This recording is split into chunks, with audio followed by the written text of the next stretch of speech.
The Houston Texans offensive line was dreadful in 2024. How do you fix it? Well, how about you throw a bunch of money at it? Back up the Brinks truck.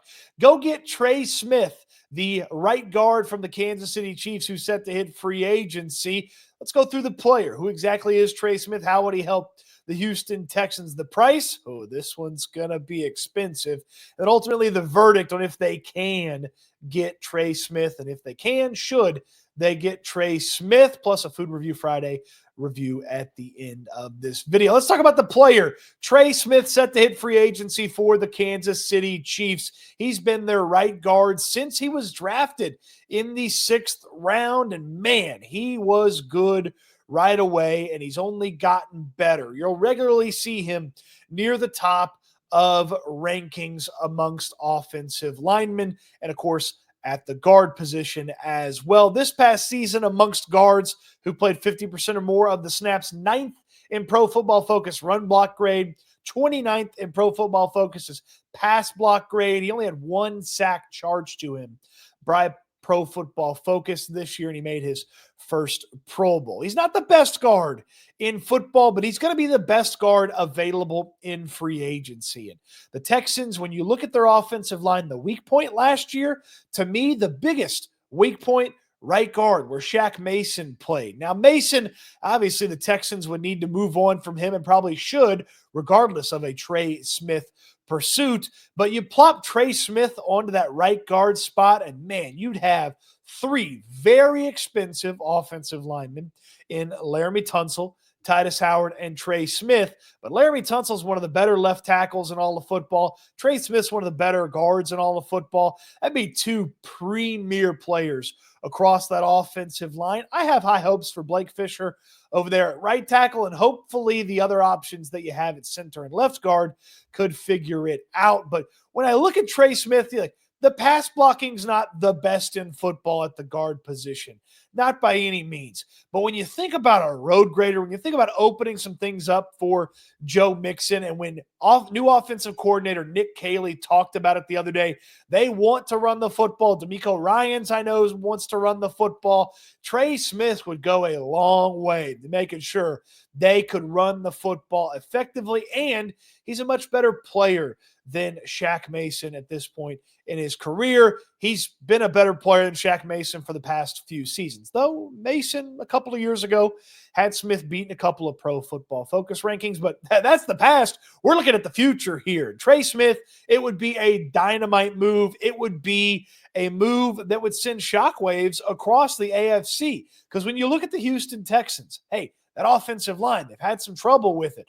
Well, if Trey Smith came in, settled down that right guard spot, also helped settle down that right tackle spot, which would be a second-year player, and Blake Fisher, Laramie Tunsil holding down the left side, you start to see how the Houston Texans could protect C.J. Stroud, be a much better offense, run the ball really well, and then you're really get excited about the potential of the Texans if that offense bounces back from that disappointing 2024 season. So Trey Smith, he's a no-brainer if you can get him. The tough part is getting him.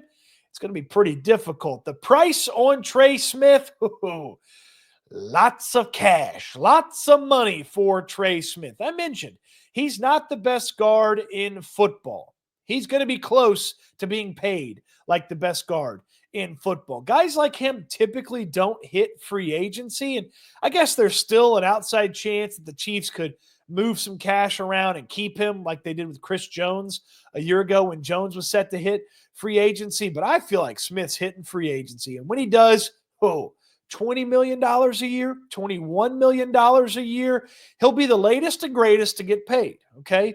He'll be the most recent guy who is near the top of the guard situation to get paid. And you think about the average annual salary of a guy like Landon Dickerson, which again, that was a contract extension with the Eagles. He makes $21 million a year. Chris Lindstrom, again, a contract extension.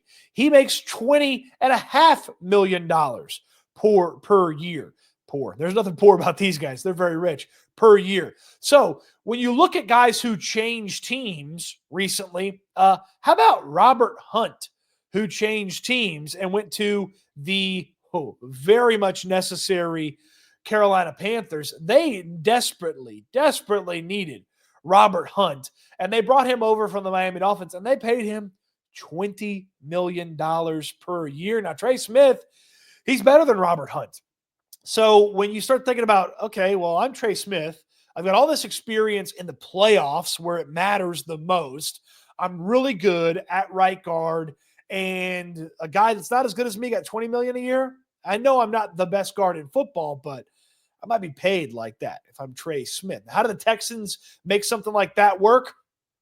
It gets dicey, but you could figure out a way. You could move some money around. You could restructure some contracts, convert some pieces of some contracts, but this would primarily be your only significant investment of the offseason if you went out there and got Trey Smith. It would eat up, like I said, about $20 million average annual value. Now, you can kick some of the cap hit down the road and really dive all in 2025, but that doesn't really feel like what Nick Caserio wants to do. Plus, you got to think about this offseason, paying Derek Stingley. Next offseason, the contracts for CJ Stroud and Will Anderson, plus whatever else might come up that you want to spend some money on.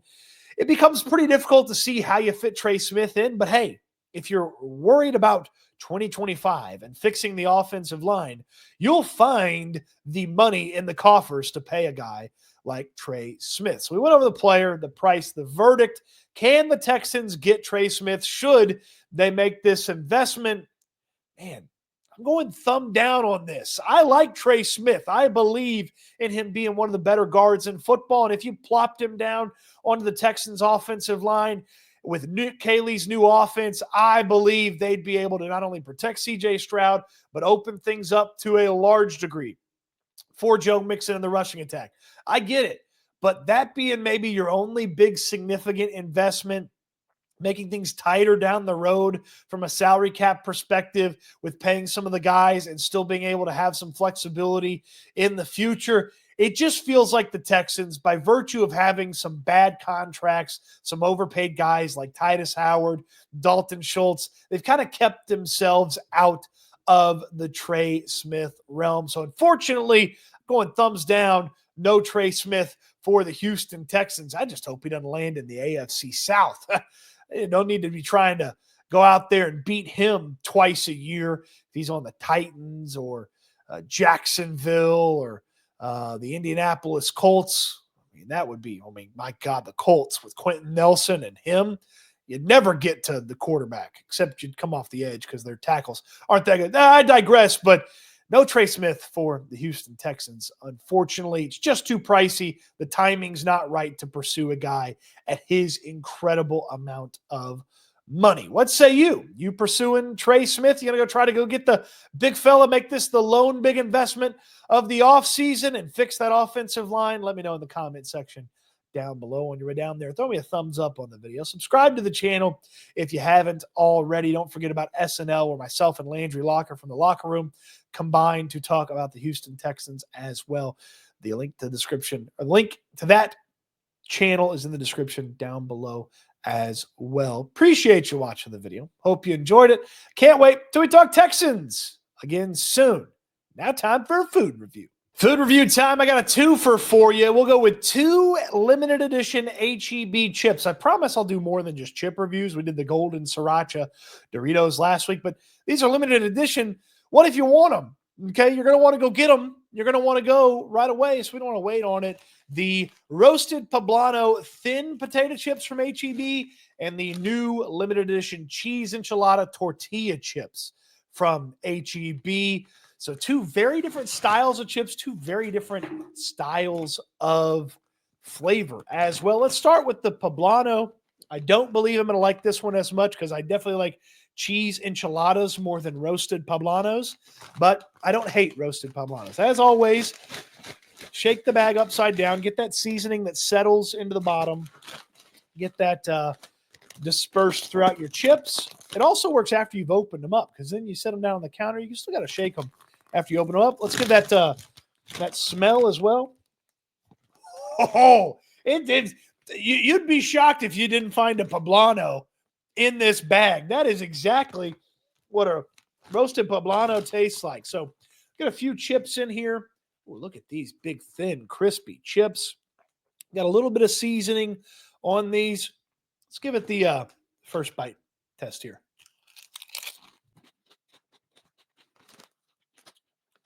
Whoa, okay. All right, let's get another one here.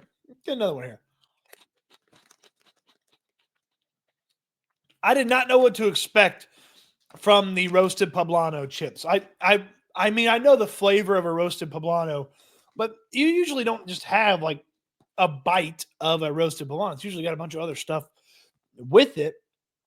Man, that tastes just like you took one of these suckers, got the charred stuff off, and took a big old bite of it. It's just like, and I really like the flavor. This would be really good with like a creamy, like spicy sauce, like a creamy, spicy sauce. Get one more in here. That's a very good chip. Now, if you don't like this flavor and you don't like sort of that earthy, it's not spicy, but it's kind of that earthy tone to the flavor. If you don't like that, you're not going to like these chips. I do like that flavor. That's probably one of the better, just like, I could munch on a lot of these. Like, it's a very good potato chip. How does HEB keep doing it? How do they keep coming up with these flavors? That's very good. We'll get the score for that one at the end. Man, that's good. All right. Cheese enchilada. High hopes for a tortilla chip cheese enchilada. Let's see if it smells like a cheese enchilada, like the roasted poblano smelled like a poblano. Okay, not. It smells like knockoff Doritos. It smells like knockoff taco Doritos. You know the old taco Doritos? That's what it smells like. It does not smell like a cheese enchilada. You can definitely see the seasoning on there. Okay. It doesn't smell. Yeah, it doesn't have like a really notable smell to it. Let's get a first taste here. Wait, hold on. Get some water. Clear out the palate here. Give the cheese enchilada its proper due here.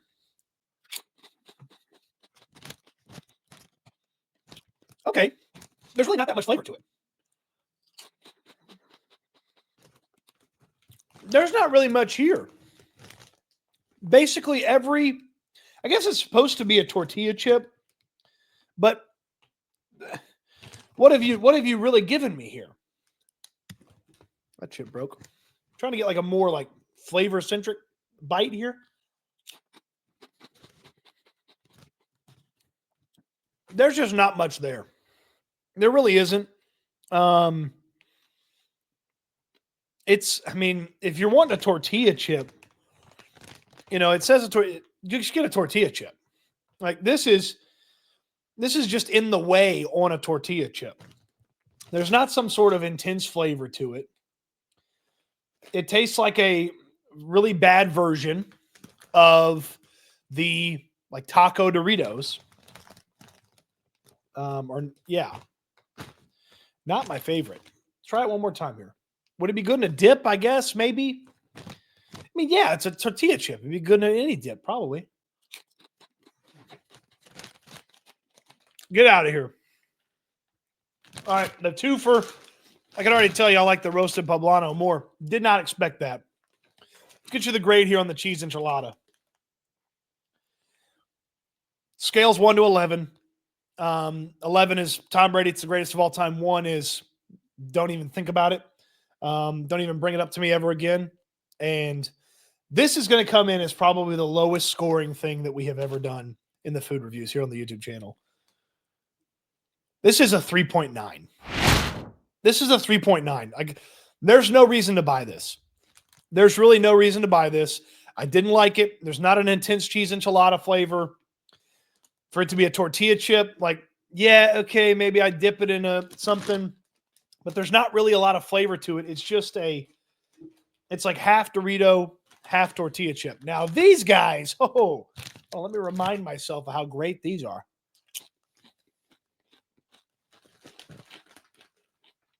What an impressive job by HEB to put that flavor into a chip. If you like this, you're going to love these. If you like this flavor, if this is your type of flavor profile, you're going to love this. You're going to put it in the 10s probably.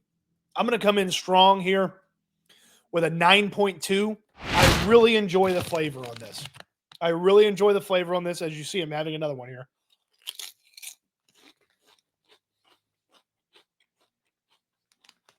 That is quite a good chip. I need to put this in some dip. I wouldn't make nachos out of it. But I can put a creamy dip with these. Spot on. So, roasted poblano, 9.2, high recommendation. Big old pass on this. Do not get these. Do not get those. Okay? That'll do it for the food review. A little twofer here for you on a Food Review Friday. Plenty more Food Review Fridays coming your way. They won't all be chips, I promise. I like other things besides chips, but I do love chips, okay? But we'll have something that's not chips next week. If you have a suggestion, maybe throw it in the comment section. Maybe we'll do your suggestion.